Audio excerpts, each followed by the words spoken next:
The Charge tells the inspirational and remarkable story of Command Sergeant Major Teresa King. It's no surprise, really, that the Army's new top drill sergeant idolizes General George Patton, old blood and guts. But consider this, though. The new commander is a woman.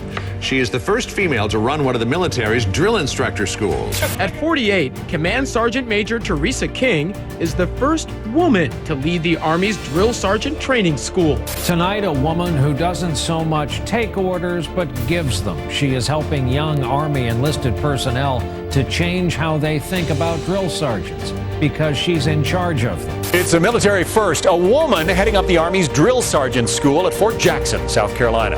The film documents the unwarranted allegations and suspension that forced her early retirement, and her continued quest for a complete public vindication and redemption of her name and service. She is a person of outstanding character. It is very unfortunate that she had to go through what she went through, in which, in my opinion, her name was slandered. She's the reason why. She doesn't look like us. She hadn't deployed. What does she know about standards? Command Sergeant Major Teresa King was one of the best. Diligent in her duties, responsible to the soldiers, dedicated to ensuring that everybody maintained the standards that were expected of them.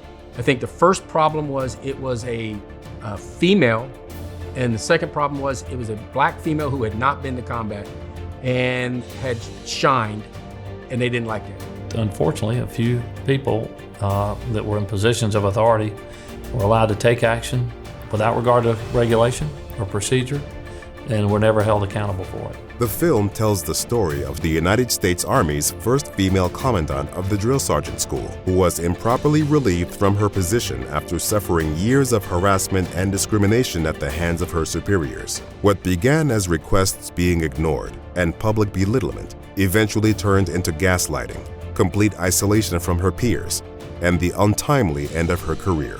When the Army became a part of me and my life, then I was committed to excellence. So my focus was not on what I wasn't getting.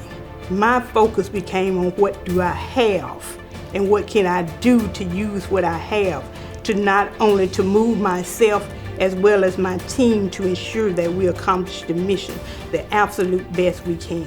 Now, did I have stumbling blocks? Did I have obstacles? Absolutely. And as Teresa has already stated, majority of those obstacles was my male counterparts.